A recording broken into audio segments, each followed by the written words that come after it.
I heard the slap before I felt it. Sharp, clean, the kind that freezes an entire airport terminal. Boarding Group 3 paused mid-step. A child stopped licking his ice cream. Even the overhead announcements seemed to hold their breath. My sister's palm hovered in the air, trembling with the satisfaction of impact. My parents rushed to her like she was the one who'd been struck. "Why would you provoke her like that?" my mother hissed at me. My father shook his head with that familiar disappointment he reserved for me alone. I didn't answer. I just touched my cheek, still warm, and let the sting settle. They didn't know I'd paid for the entire family trip to Hawaii. They didn't know what price they'd pay for forgetting that. Not yet. I used to think my sister was my closest ally. When we were kids, she'd crawl into my bed during thunderstorms, clutching my arm, whispering she couldn't sleep unless I was there. But somewhere between childhood and whatever we became as adults, something twisted. She learned early that her parents adored her, unconditionally, blindly, and she wielded that love like a weapon. I learned early that my worth in this family was conditional at best. When she wanted something, I gave it. When I needed something, I stayed quiet. And for a long time, that arrangement held. Until the signs of betrayal surfaced. Quiet, small, but razor-edged. It started with the group chat for the trip. My name was left out of decisions. Activities I suggested were ignored unless she rephrased them as her ideas. She'd make subtle digs. "Are you sure you can afford this? Or do you need help?" I paid for all 4 tickets. Then I overheard her on the phone one night, laughing, mocking, telling a friend that I was lucky to be included at all, that I'd probably embarrass them on the trip. I felt the hit harder than any slap. But I didn't confront her. I didn't flinch. I planned. The first step was simple. Switch the credit card used for the booking. Not cancel. Not yet.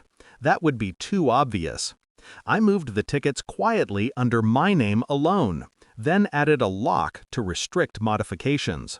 I waited for the right moment, their moment of peak entitlement. The airport provided it beautifully. My sister's slap was just the spark. I looked at her, her smug smile, my parents' accusing eyes, and I made a decision. Not out of anger, out of clarity. They wanted a villain? Fine. I'd give them one with impeccable timing. While they fussed over her, I stepped aside, phone already in my hand. 3 taps, 2 confirmations. Their tickets vanished. Mine didn't. I returned just as the gate opened. Group 3 may board. My father snapped. "Where do you think you're going? You need to apologize to your sister." I smiled, small, sharp, surgical. "I did apologize," I said. "Just not to her." They blinked, confused. Then the agent scanned my boarding pass. It beeped green. My sister thrust her phone at the agent. The agent's voice carried across the boarding lane. "Ma'am, this ticket is invalid." My parents tried. "Invalid! Invalid! All 3! Denied!" The shock on their faces cracked something wide open inside me, something that had been suffocating for years. My sister spun toward me. "What did you do?" "Paid for your trip," I said, "so I canceled it." Her mouth opened, closed, flailed for words that wouldn't come. My mother's voice trembled. "You can't just abandon your family." I stepped closer, just enough for only them to hear. "You abandoned me a long time ago. I'm just returning the favor." I boarded without looking back. But halfway down the jet bridge, I paused. Curiosity, not remorse, and glanced over my shoulder.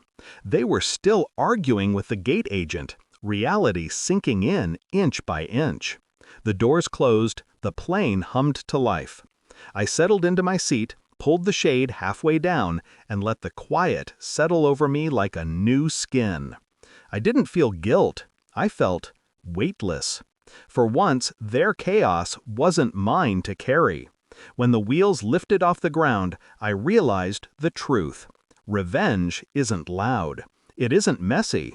It's the moment you finally stop asking people to choose you and choose yourself instead. And with that, I ordered a drink, leaned back, and watched the clouds rise to meet me.